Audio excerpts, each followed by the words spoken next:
ലാലേട്ടന്റെ കയ്യിൽ നിന്ന് മസ്താനിക്കും ലക്ഷ്മിക്കും ഒരു ഉഗ്രൻ പണി വരാൻ പോകുന്നുണ്ട്. ഒരു പ്രൊമോ വന്നു ലാലേട്ടൻ ഭയങ്കരമായിട്ട് ഷൗട്ട് ചെയ്തിട്ട് സംസാരിക്കുന്ന ഒരു പ്രൊമോ വന്നു. നിങ്ങൾ കണ്ടിരുന്നോ? കണ്ടു കാണും, ഇപ്പൊ യൂട്യൂബിലൊക്കെ ഉണ്ട്.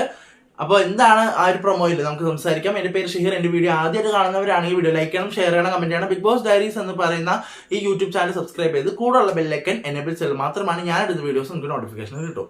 അപ്പോൾ ലാലേട്ടൻ വന്നിട്ട് ആരാണ് വീട്ടിൽ കയറ്റാൻ കൊള്ളാത്തവർ എന്ന് ചോദിക്കുന്നു. അതിനുശേഷം എന്താണ് ലക്ഷ്മി, നിങ്ങൾക്ക് ഇതിന് ആൻസർ തരാനില്ലേ എന്ന് പറയുമ്പോൾ നിങ്ങളുടെ ചെലവിനാണോ അവർ ജീവിക്കുന്നേ? ഞാൻ എൻ്റെ വീട്ടിൽ കയറ്റുമല്ലോ അവരെ. അപ്പൊ ഇത് കേട്ടപ്പോൾ നമ്മുടെ ആദിലക്കും നൂറക്കും സന്തോഷമാവുന്നുണ്ട്. പിന്നെ ഇത്തരം കമന്റുകൾ സൂക്ഷിച്ച് ഉപയോഗിച്ചില്ലെങ്കിൽ എന്ന് പറയുന്നുണ്ട്. ഒരു ഇതുപോലെ നിങ്ങൾക്ക് ഒരു പണി വരും എന്നുള്ള രീതിയിൽ പറയുന്നുണ്ട്. പിന്നെ മസ്താനിക്ക് എന്താണ് കുഴപ്പം?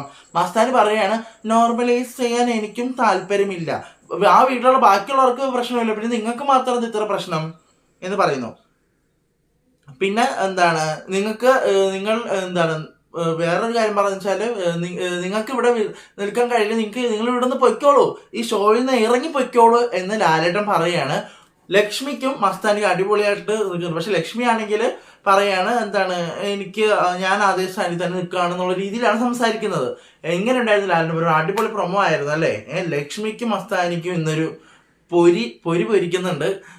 കുറെ കമന്റ് വന്നു, ലക്ഷ്മി ഫ്രൈ എന്നൊക്കെ വരുന്നുണ്ട്. ഒരു ഞാനിപ്പോ 2-3 ആഴ്ചയായിട്ട് വീക്കെൻഡ് ശ്രദ്ധിക്കുമ്പോൾ വീക്കെൻഡ് അടിപൊളിയായിട്ട് വരുന്നുണ്ട്. ഇപ്പൊ ഈ പ്രാവശ്യത്തെ സീസണെ നല്ല അടിപൊളിയായിട്ട് ഇപ്പൊ ഓരോ ഇൻസിഡന്റ്, ഇപ്പൊ നമ്മളെ ശ്രദ്ധിക്കാതെ ഒരു ഇൻസിഡന്റ് ആയിരുന്നു ആ സാധനം. ആ ഒരു ലക്ഷ്മി ആ വീട്ടിൽ കയറാൻ കൊള്ളില്ലാത്തായിരുന്നു. പക്ഷെ അത്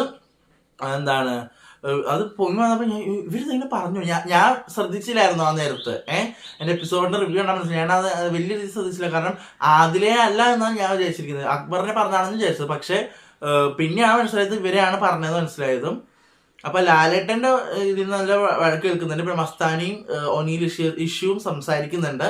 നമുക്ക് നോക്കാം, അടിപൊളിയാകോ വീക്കെൻഡ്, നമുക്ക് നോക്കാം. അപ്പൊ ഇത്രേ ഉള്ളൂ. പിന്നെ എവിക്ഷന്റെ അപ്ഡേറ്റ് ഇട്ടിട്ട് ഞാൻ വരുന്നുണ്ട്.